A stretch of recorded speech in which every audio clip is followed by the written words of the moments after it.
रत्ना को भी ठीक उसी तरह मारा गया जैसे नंदू को मारा गया। कमले, जो कोई भी है प्रदीप से बदला लेना चाहता है, उसे बताना चाहता है कि वो उससे कितनी नफरत करता है, और इसीलिए शायद वो उसके परिवार के लोगों को एक के बाद एक मार रहा है।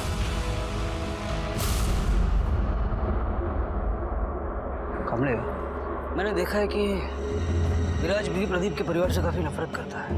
वो हो सकता है क्या? आप लोगों में से सबसे पहले लाश किसने देखी थी? साहब मैंने देखी थी। तुम्हारा खेत है ये? नहीं साहब, प्रदीप बाबू।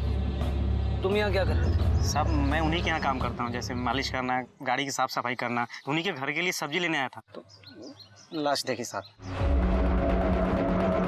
प्रदीप जी, ये जो कोई भी है इसकी आपसे आपसी रंजिश है, इसीलिए शायद उसने नंदू और रत्ना को दोनों को इस तरह से पुतला बना के खड़ा किया और मुंह पे मट्टी पोत दी। मुझे लगता है कि मामला खेत से जुड़ा हुआ है। आप जरा याद करने की कोशिश कीजिए, आपकी जमीन को लेकर कभी किसी से कोई रंजिश रही है? उसी अशोक ने मारा होगा, उसी अशोक ने मेरे बहू और बेटे को मारा। वो दोनों इसे नफरत करते थे ना, मेरे बेटे में उसी के पास है।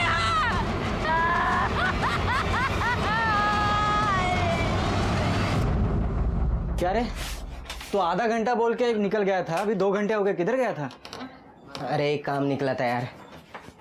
काम निकला था? हाँ काम था।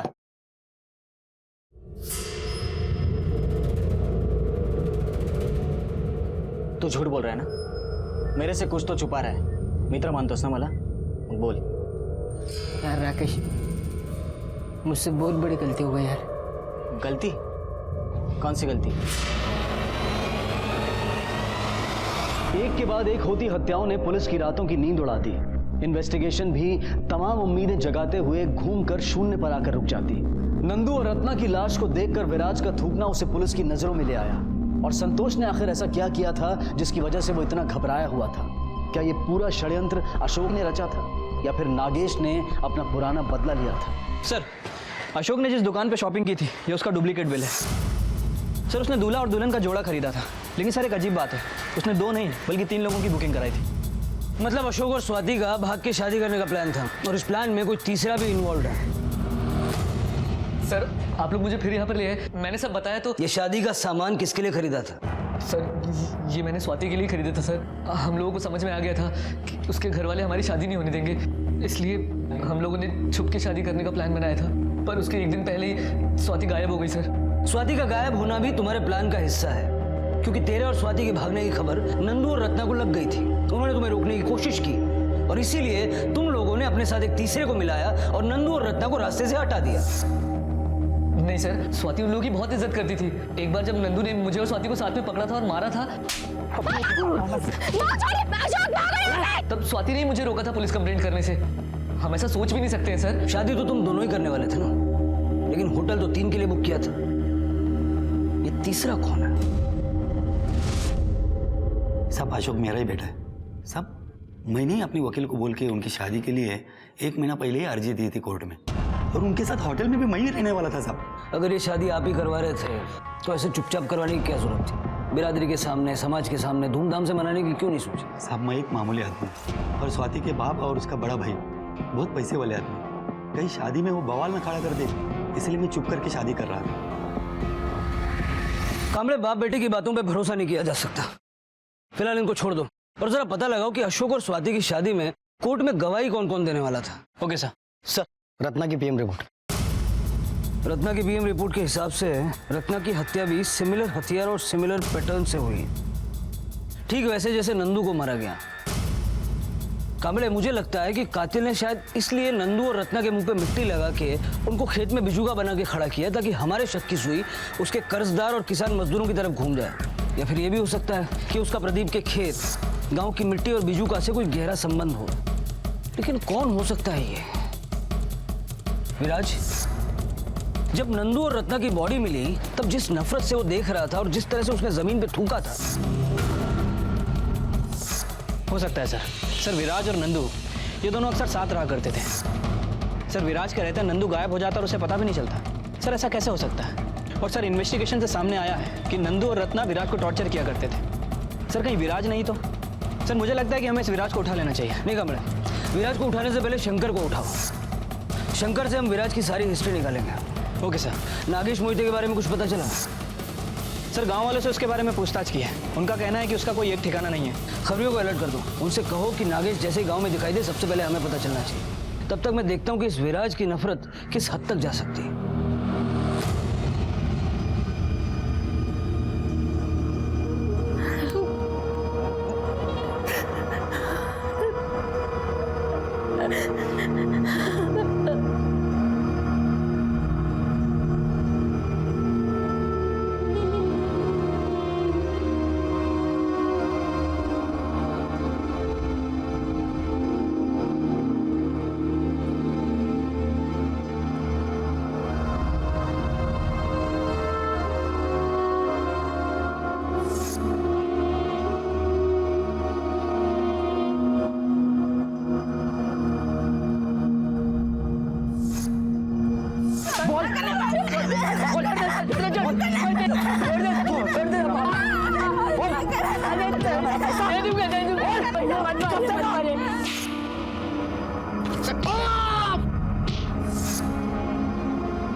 समझ में नहीं आ रहा है कौन कर रहा है ये सब।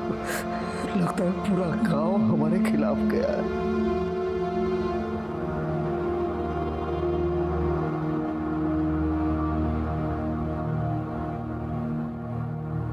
मालिक, आपने मुझे बुलाया? हाँ, ये रख, ये तुम्हारा आज तक का हिसाब है। कल से नौकरी पे आने की जरूरत नहीं, जाओ। नहीं, मुझे नौकरी से मत निकालो, मैं भूखा मर जाऊंगा। मुझे मत निकालो मालिक। जाओ जाओ जाओ जाओ यहाँ से, निकल जाओ मालिक। जाओ जाओ।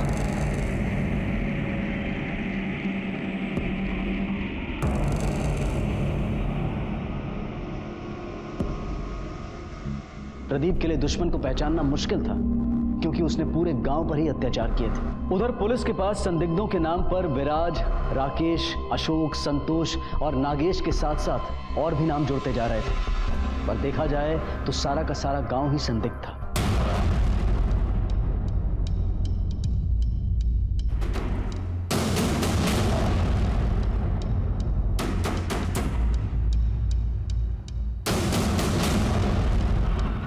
साहब सच क्या है क्या मालूम, लेकिन लोग तो यही कहते हैं कि प्रदीप ने नागेश को दोस्ती में दगा दी है।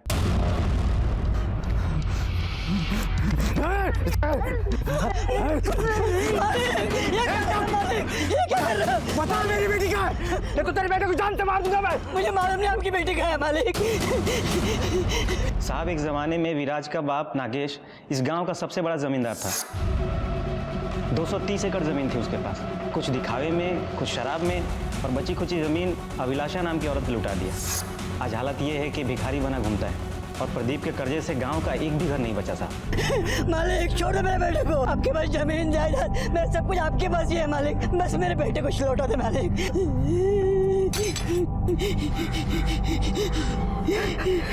मेरी बेटी मुझे लौटा दो, मेरी बेटी को ला दो।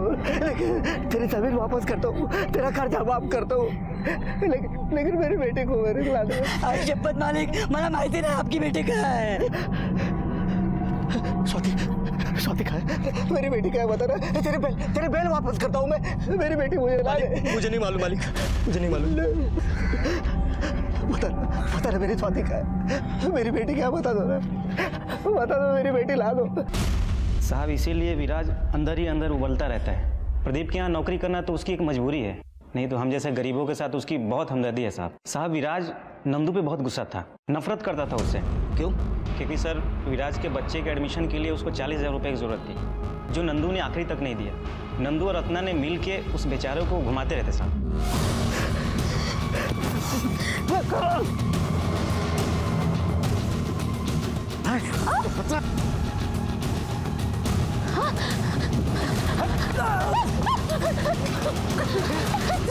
चलो यहाँ से, चलो। अगर मेरे बेटे के साथ कुछ हुआ ना तो जान से मार दूंगा सबको।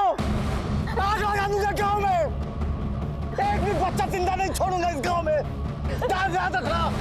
चलो यहाँ से।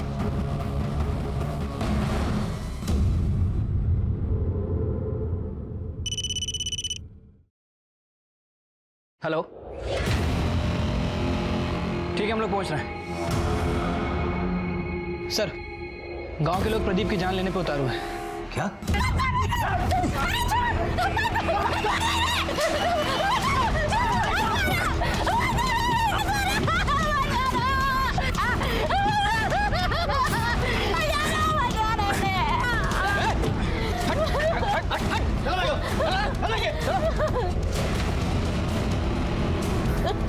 या बैठ के तमाशा देख रहे थे, अपने मालिक को बचा नहीं सकते थे? मालिक नहीं है मेरा, काम पर से निकाल दिया। साहब अगर ये आज बीच में आता ना, हम इसे भी नहीं छोड़ते। प्रदीप साहब हत्यारा है, इसने मेरे बच्चे की जान ली है साहब। वो देखिए साहब।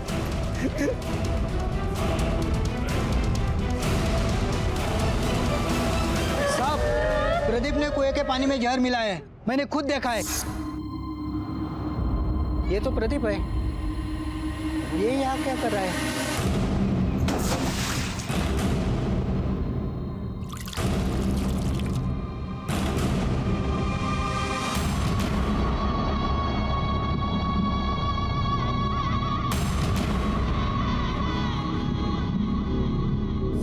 किसने क्या किया है ये हम पता लगा लेंगे। जब तक उस पानी का टेस्ट नहीं हो जाता, कोई उस कुएं से पानी मत पीना। बॉडी को पोस्टमार्टम के लिए भेजो।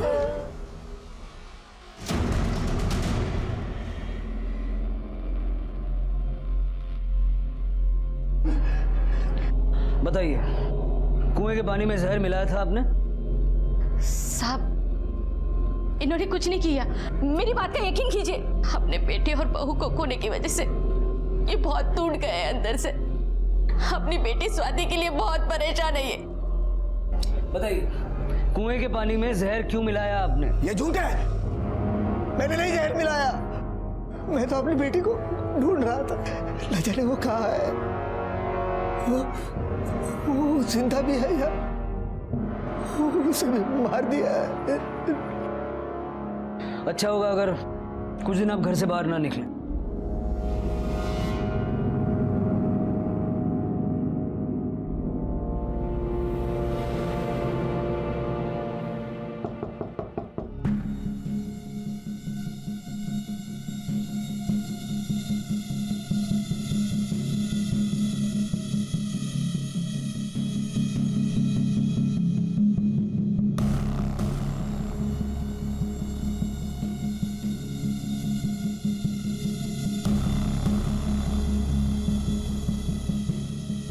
स्वाति का दुपट्टा है।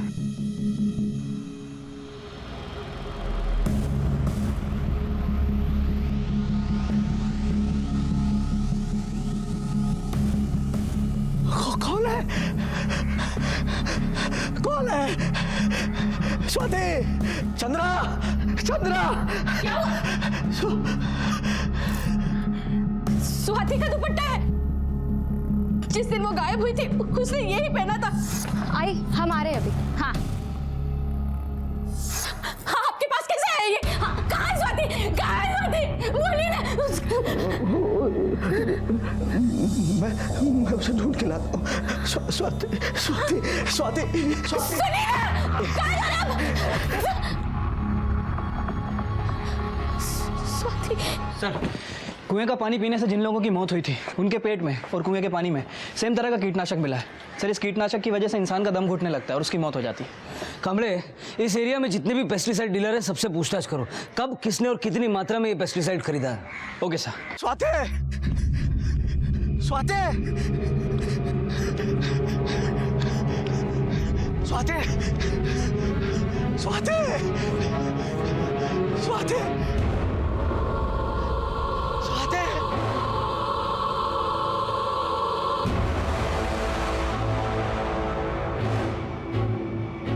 तूने उठाया मेरे बच्चों को, तूने मारा मेरे नंदू को, तूने मारा मेरे रत्ना को। बता स्वाति कहाँ है? बता, बता स्वाति कहाँ है? नहीं तो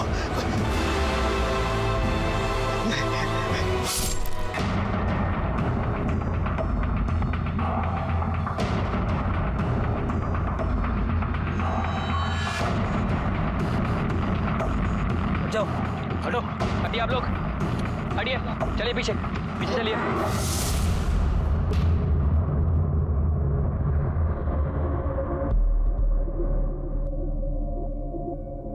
सर इसे भी नंदू और रत्ना की तरह मारा गया, लेकिन इस बार वेपन बॉडी पर ही है। सर कहीं ऐसा तो नहीं कि कातिल हमें बताना चाहता है कि उसका बदला पूरा हो गया? स्वाति अभी भी गायब है कामड़े, उसका बदला पूरा नहीं हुआ है। वो इसके पूरे परिवार को मारना चाहता है।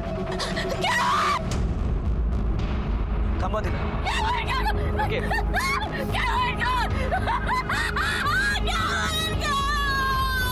देखिए आप शांत रहिए। आप मुझे ये बताइए ये यहाँ पर पहुंचे कैसे? कोई फोन आया था? मुझे नहीं पता ये यहाँ कैसे पहुंचे। जब मैंने देखा तब इनके हाथ में स्वाति का दुपट्टा था और दाढ़ की कड़ियाँ थी।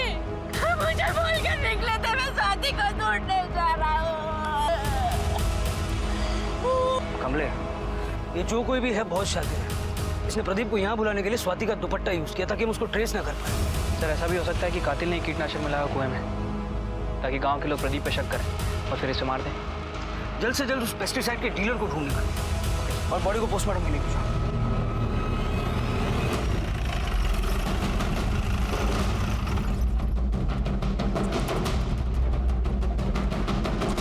सर ये कीटनाशक दवाइयों का डीलर है। इसे एक ऐसे आदमी पर शक है जिसने इससे दवाई खरीदी थी। बताओ। साहब 20 साल से मेरी दुकान है सब उस इलाके में। लगभग तो मैं सब किसानों को जानता हूँ क्योंकि सब मुझसे ही दवाई लेते। पर साहब मैंने उसको पहली बार देखा था, कोई 30 साल का लड़का था। भाई साहब मुझे कीटनाशक यानी पेस्टिसाइड्स चाहिए। कौन सा कंपनी का? कंपनी दे दो ना, कौन से भी कंपनी का। लड़के की शक्ल याद है? उसका स्केच बनवा सकते हो? जी साहब।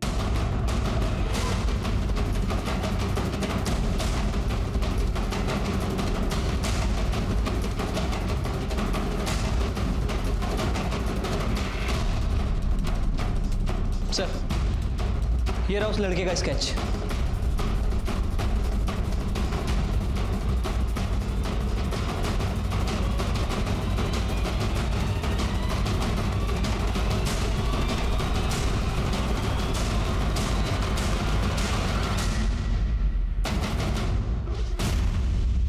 ये शायद वही लड़का है जो उस दिन अभिलाषा के साथ आया था। ये मेरे मकान के कागज है, मैंने साइन कर दिया है, देख लो। ये तुम्हारे मकान की कीमत। तुम सिर्फ मकान की कीमत चुका रहे हो, मैंने तो इस गांव में रहने की कीमत चुकाई है और आज तक चुका रही हूँ। अगर उस वक्त मेरे कुछ अपने मेरी मदद करते तो मुझे इस तरह गांव में मुंह छुपा कर आने की जरूरत नहीं पड़ती। लेकिन गलती तो मेरी है, मैंने लोगों से उम्मीद रखी, वो भी उनसे जो सिर्फ व्यापार करना जानते हैं। ठीक है, कितनी बोलते हैं? मकान की कीमत मिल गई ना तो निकलो यहाँ से, बहुत हो गया, जाओ।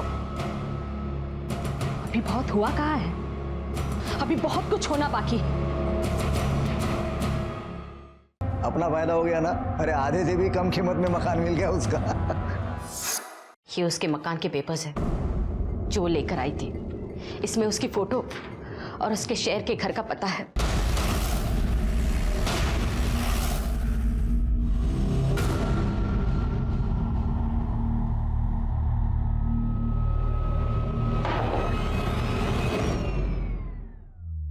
अभिलाषा जी कहिए। तुम्हें हमारे साथ पुलिस स्टेशन चलना होगा। क्यों? मैंने ऐसा क्या किया है? तुमने क्या किया है तुम्हें पता चल जाएगा।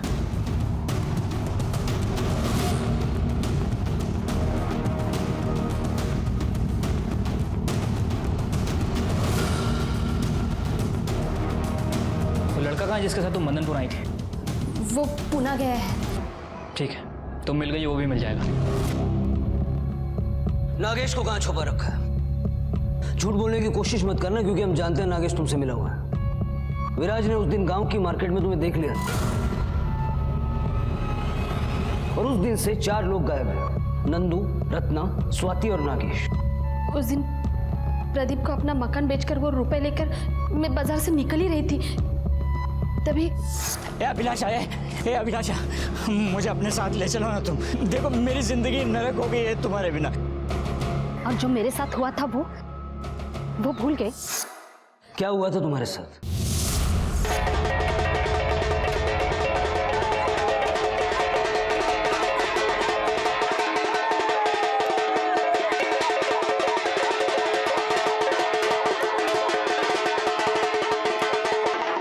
माफ कर मुझे, माफ कर दो। लेके जाओ। उस दिन नागेश को देखकर मुझे मेरा अपमान याद आ गया था, लेकिन नागेश ने मेरा पीछा नहीं छोड़ा। मैंने उसे कहा, मैं तुम्हारे परिवार से अपनी बेइज्जती का बदला लेना चाहती हूँ। अगर तुम मेरे साथ चलते हो तो उस मकान के कागज लेकर आना जिसमें तुम्हारी बीवी और बेटा रहता है। उसके बाद ना नागेश मुझे मिला, ना उसका कोई फोन आया। गांव वालों ने जो तुम्हारे साथ किया उसकी शिकायत तुमने पुलिस में क्यों नहीं की? सर, रिपोर्ट लिखवा के क्या मेरा सम्मान मुझे वापस मिलता?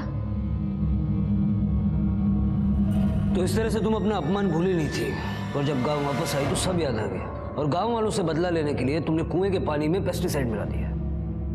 सर, इसके साथ जो लड़का है मनीष, वो हमारे गिरफ्त में है।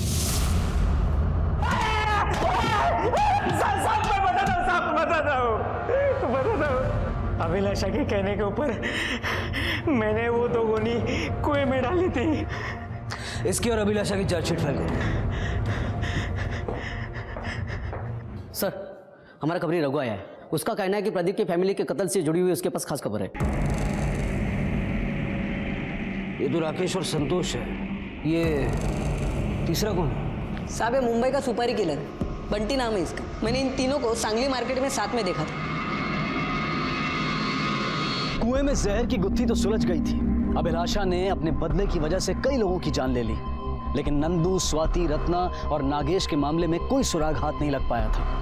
लेकिन पुलिस को अचानक संतोष के एक कॉन्ट्रैक्ट किलर के साथ देखे जाने की बात पता चली। क्या वाकई में संतोष ही इस पूरे हत्याकांड का मास्टरमाइंड था? ये पता करने के लिए पुलिस ने एक बार फिर राकेश और संतोष को पुलिस स्टेशन बुलाया। बताने की जरूरत है कि ये कौन है, या बताऊं? बंटी, मुंबई का कॉन्ट्रैक्ट किलर। अब प्यार से बिना मार खाए बता दो, स्वाति कहाँ है, क्या क्या उसके साथ? अब भी बोला बिना मार खाए बता दो, मारो। नहीं साहब,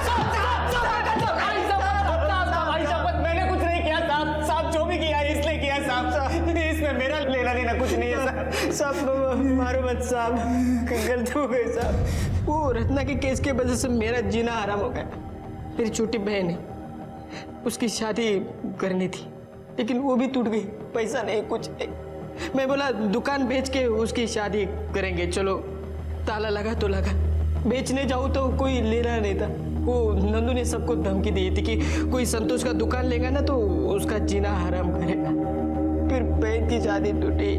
बाद में मुझे वो बंटी मिला, वो बंटी। अरे संतोष, क्यों बोला? भाई, इन दोनों का 2 लाख रुपया लूंगा। अरे बंटी भाई, मैं आपको खाली 50,000 रुपए दे सकता हूँ, वो भी क्योंकि मेरा नाम नहीं आना चाहिए, इसलिए आपको दे रहा हूँ ना पैसा। नहीं तो गांव के किसी भी लड़के को 25,000 रुपए दिए तो भी वो दोनों को मारेंगे। गांव वालों का जीना हराम कर दिया। ठीक है। नंबर क्या है उसका? नंबर नहीं साहब, वो बोला खुद को अड्डा करेगा साहब। मेरे कुछ भी गलती नहीं साहब। सुपारी देने का बहुत शौक है ना, खिलाओ। सर, प्रदीप की पोस्टमार्टम रिपोर्ट के हिसाब से जिस दराती से नंदू और रत्ना का खून किया गया, उसी दराती से प्रदीप को भी मारा गया। लेकिन सर, वेपन पे कोई फिंगरप्रिंट नहीं मिला। हो सकता है कि कातिल ने फिंगरप्रिंट को मिटा दिया हो। सर, जिस सफाई से काम किया गया है, मुझे लगता है इस काम में बंटी का ही हाथ है। संतोष के मुताबिक उसे नंदू और रत्ना को मारना था, लेकिन स्वाति भी साथ में गायब हुई। तो हो सकता है कि बंटी स्वाति को भी मारना चाहे, लेकिन एक प्रोफेशनल किलर बिना पैसे लिए प्रदीप को क्यों मारेगा? और इस तरह से लोगों को पुतला बना के खेत में खड़ा करना, उनके मुंह पे मट्टी पोतना, इस सब की उसे क्या जरूरत? कुछ तो गड़बड़ है कामले, और इसीलिए हम अपनी इन्वेस्टिगेशन सिर्फ बंटी पे फोकस नहीं कर सकते। तुम एक काम करो, तुम मुंबई पुलिस से कांटेक्ट करो। स्वाति और अशोक के कोर्ट मैरिज में विराज गवाह बनने वाला था। वो तीसरा आदमी विराज था। कामले, बुलाओ विराज को। अशोक और स्वाति कोर्ट मैरिज करने वाले जानता था? हाँ साहब, वो शादी के सब खरीदी करने गए थे ना, तो मैं उनके साथ ही था। फिर ये बात प्रदीप को क्यों नहीं बताई? सर, मैंने क्या सोचा कि स्वाति और अशोक शादी कर ले तो उसी दिन सब दुनिया को पता चल जाएगा ना। मतलब उनकी बदनामी से तुझे खुशी मिलती, जैसे उनकी लाशों को देख के मिली थी। मुझे याद है जिस नफरत से तूने थूका था, तब तो तुझे इस बात का भी गुस्सा होगा कि नंदू और रत्ना ने तेरे बच्चे के एडमिशन के लिए तुझे पैसे नहीं दिए। गुस्सा इस बात का भी होगा कि प्रदीप ने तुझे नौकरी से निकाल दिया। और इतना ही नहीं, तेरे बाप को बेवकूफ बना के तुम्हारी 230 एकड़ जमीन हड़प ली और इन सब चीजों का बदला लेने के लिए तूने उसे मार दी। हाँ साहब, अगर मेरा बस चलता ना, स्वाति को छोड़ के प्रदीप के पूरे खानदान को खत्म कर देता मैं। सिर्फ उसके परिवार को या अपने बाप को भी? नागेश की भी कोई खबर नहीं है, उसे भी मार दिया? हमारे लिए तो वो कब का मर चुका है, उसे क्या मारना साहब? सीधी तरह से अपना गुनाह कबूल कर लेगा तो अच्छा होगा। साहब मैंने कुछ किया ही नहीं तो। हेलो,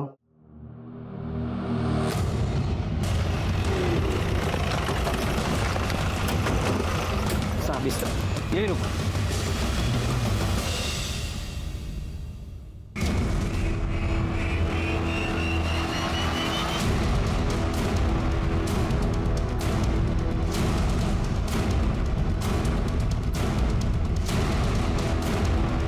कमले, गले के निशान देख के लगता है कि गला घोंट के मारा गया। बॉडी पे कहीं कोई चोट के निशान नहीं है और कपड़े देख के भी नहीं लगता कि कोई जोर जबरदस्ती हुई है। सगड़ी का नजर चेक करा। हो सर। कमले, ये खून के निशान देखे, लगता है शायद नंदू और रत्ना को भी यही लाकर मारा गया होगा। सर ये 3 मोबाइल मिले। ऑन करो। हाँ सर। सर ये तो नंदू का मोबाइल है और ये रत्ना का। इसका मतलब हुआ स्वाति के साथ साथ नंदू और रत्ना को भी यहीं लाके मारा गया। लाश को सबसे पहले किसने देखा? साहब इन लोगों ने। हाँ साहब, हम जानवरों के लिए घास काटने के लिए आए थे। धूप बहुत तेज थी, सोचा आराम कर लूँ थोड़ा। देखा वहाँ लाश पड़ी थी। शंकर जा रहे थे, उनको मैंने बताया। बोला। सर बंटी के बारे में मुंबई पुलिस से कुछ इन्फॉर्मेशन मिली है। सर मुंबई पुलिस के मुताबिक 13 अक्टूबर की रात को उन्होंने बंटी को एनकाउंटर में मार गिराया, जबकि ये नंदू, रत्ना और प्रदीप का मर्डर 13 तारीख के बाद हुआ है। मतलब इन हत्या में बंटी का कोई हाथ नहीं है। कमले, मुझे लगता है कि किलर कोई ऐसा है जो प्रदीप के परिवार के बारे में हर छोटी से बड़ी बात जानता है। और अगर मैं इस एंगल पे सोचता हूँ तो सबसे पहला नाम मेरे दिमाग में आता है अशोक, दूसरा विराज, विराज का बाप नागेश जो कि प्रदीप का दोस्त भी रह चुका है। हो सकता है कि विराज और उसके बाप ने मिलकर इस काम को अंजाम दिया हो। और विराज और उसकी माँ ने नागेश के गायब होने की झूठी खबर फैलाई हो। एक काम करो, अशोक को छोड़ दो और उससे कहो कि पुलिस स्टेशन लाके रोज हाजिरी लगाए और इन सब पे नजर रखो। अगर इन्हीं में से कोई है तो डेफिनेटली हमें कोई ना कोई क्लू तो मिलेगा।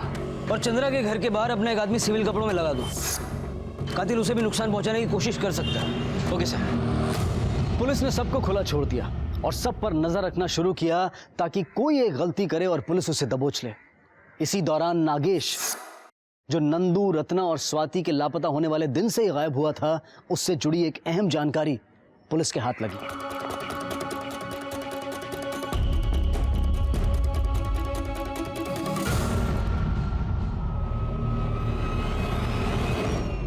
विराज अपने बाप से इतनी नफरत करता है कि उसे जीते जी मरा हुआ मानता है, फिर वो नागेश को क्यों ढूंढ रहा था? और नागेश के बारे में उसने तुमसे ही क्यों पूछा? ये तो पता नहीं साहब क्यों ढूंढ रहा है, लेकिन उसने मुझे इसलिए पूछा क्योंकि जिस दिन नंदू की लाश मिली थी उस रात नागेश मुझे मिला था। अरे क्या रहे गोपाल, अभी तक देसी में फंसा है तू। आज तेरे को अंग्रेजी पिलाता हूँ मैं। भाई गिलास लाना जरा। मुझे एक बात बता, तू इतना खुश क्यों है जो आज अंग्रेजी पिला रहा है? गांव में जितने बड़े बड़े सांप थे ना, उनका एक सपोला था सबसे ज्यादा जहरीला। हो गया ऊपर नंदू, एक एक करके सब जाएंगे और मैं अकेला जाऊंगा विदेशा के साथ। देख चलो चलो चलो उठो, 11 बज गया, बंद करने का टाइम हो गया। चलो चल।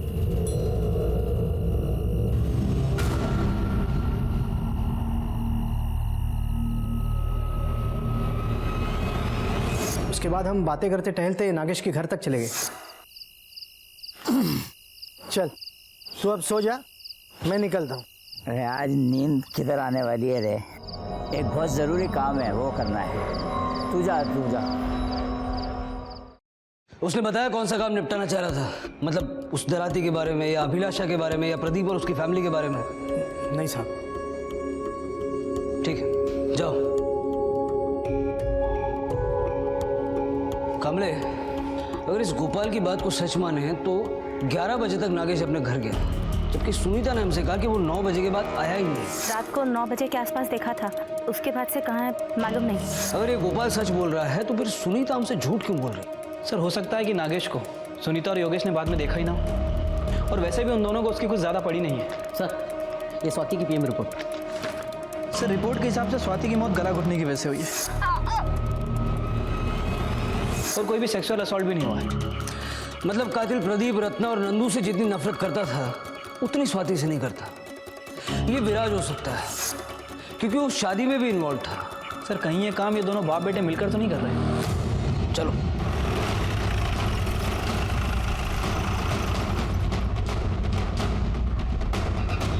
नागेश को ढूंढने जा रहे हो? तूने बोला कि तेरे बाप के साथ तेरा कोई लेना देना नहीं है। तू नागेश को ढूंढ रहा है या ढूंढने का नाटक कर रहा है? मैं कुछ समझा नहीं साहब। तो उस दिन झूठ क्यों बोला कि नागेश 9 बजे के बाद घर ही नहीं आया, जबकि वो 11 बजे घर वापस आया था? सर कुछ नहीं मिला, बस शराब की एक खाली बोतल है। अब बाकी की बातें यही बताएगा या पुलिस स्टेशन ले जाके पूछूं? साहब मैं नागेश को इसलिए ढूंढ रहा था क्योंकि वो मेरे मकान के पेपर लेके भागा था। तो जब भागा उस वक्त क्यों नहीं रोका? साहब रोक लेता पर मैं घर में नहीं था साहब। आई अकेली थी। माँ कहाँ तुम्हारी? आई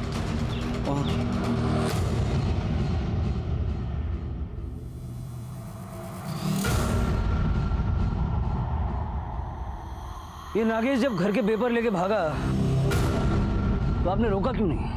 वो साहब मैं घर में अकेली थी और कुछ काम कर रही थी। जब तक मैं देखती वो भाग गए और मैं घर के अंदर गई तो अलमारी खुली हुई थी। उस दिन भी मैं जब आया तो आपके हाथ मिट्टी से सने हुए थे और आज भी ये घर के पिछवाड़े में इस तरह से लीपने का कार्यक्रम चल रहा है। क्या कोई खजाना वगैरह दबा के रखा है क्या? नहीं साहब ऐसी कोई बात नहीं है। सर जगह देखकर तो ऐसा लग रहा है कि इसे खोद कर अभी भरा गया। शिंदे सर खोदो यहाँ पे। नहीं साहब यहाँ कुछ नहीं है। ऐसे चुपचाप खड़े रहो इधर।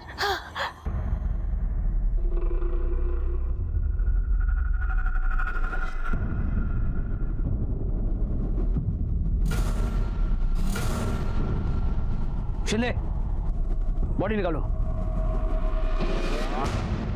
थोड़ा आराम से। शिंदे बॉडी को चेक करो।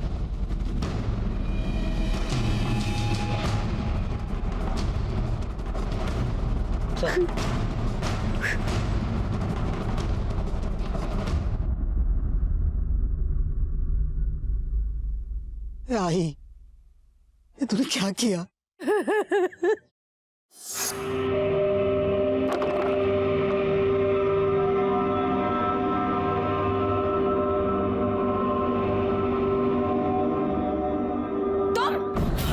क्या कर रहे हो?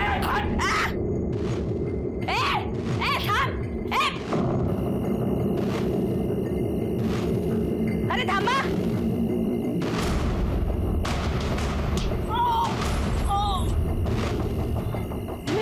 मेरे बच्चे की जिंदगी खराब कर दी। कब क्या चाहिए तुझे? मैं तो छोड़ूंगी नहीं, छोड़ना नहीं तुझे। क्या छोड़ूंगी?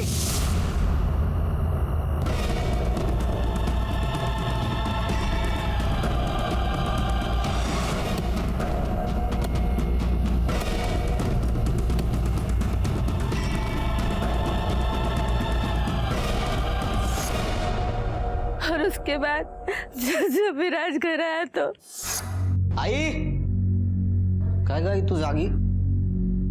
ये क्या हुआ सब? हाँ तेरा बाबा नागेश बहू के गहने लेके भाग रहा था तो गहने का?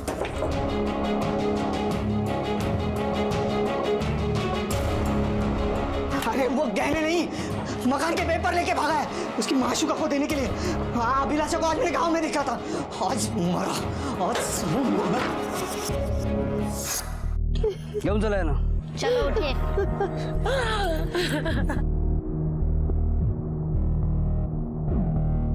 नागेश की गुमशुदगी का मामला तो खुल गया, लेकिन प्रदीप, नंदू, रत्ना और स्वाति के कत्ल का सच अभी तक रहस्य बना हुआ था। पुलिस ने न सिर्फ संदिग्धों की बल्कि उनके करीबी लोगों की भी जांच पड़ताल शुरू की और इसी दौरान प्रदीप की हत्या के बाद अखबार में छपी एक खबर ने पुलिस का ध्यान अपनी ओर आकर्षित किया। सर आज के अखबार में प्रदीप से रिलेटेड एक इन्फॉर्मेशन छपी है। सर आज से 20 साल पहले इसी गांव में किसानों और मजदूरों के ऊपर नरसंहार हुआ था। सर उसका प्राइम सस्पेक्ट प्रदीप था, लेकिन उसके खिलाफ कोई सबूत नहीं मिला और उसे छोड़ दिया गया। सर इस नरसंहार में लगभग सभी लोगों की मौत हो गई थी, लेकिन एक 2 साल का बच्चा बच गया था। कामले, पता करो ये बच्चा कौन था और अब कहाँ है। पाटिल साहब, आप इस गांव के सरपंच हैं, पिछले 3 पीढ़ियों से यहीं पे। 20 साल पहले इस गांव में एक नरसंहार हुआ था। किसने किया था, क्यों किया था, कुछ पता है उसके बारे में? गरीब किसान थे साहब, उनकी जमीन प्रदीप ने जबरदस्ती हड़प ली थी। उन्होंने पुलिस में रिपोर्ट दर्ज की तो प्रदीप ने मना किया, वो लोग नहीं माने, तो फिर उसके बाद जो कुछ हुआ, किसी को नहीं छोड़ा, सबको गोलियों से भून डाला। 2 साल का बच्चा वो बच गया।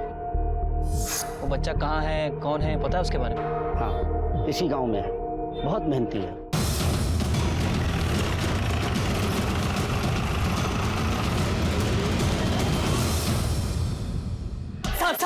साहब इन्हें मत मारिए साहब। मैं सब बताता हूँ, मैं सब बताता हूँ। जिस दिन नंदू आरती से बलात्कार के केस में छूटकर बाहर निकला, उसी दिन हमें पता चल चुका था कि इन सब से कुछ नहीं होने वाला। इस गांव की मिट्टी को हमें ही साफ करना पड़ेगा। पूरा गांव उनके अत्याचारों से परेशान था साहब, पर कोई हिम्मत ही नहीं करता था साहब, सब डरते थे। तब हम तीनों ने फैसला किया कि प्रदीप के परिवार को उसके किए की सजा जरूर मिलनी चाहिए। और उस दिन जब नंदू खेत से बाहर निकला,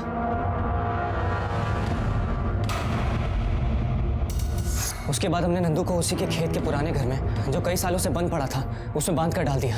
और उसे जब होश आया तो जितना बोला है उतना ही बोलना, समझा?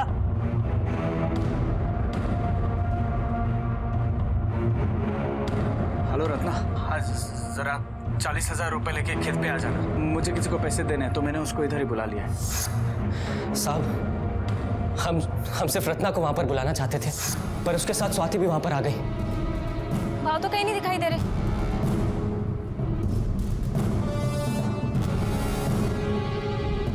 सबसे पहले हमने नंदू को मारा, उसके बाद रत्ना को। सब उसके बाद मैंने स्वाति के दुपट्टे में धान बांधकर उसे प्रदीप के घर के बाहर फेंक दिया।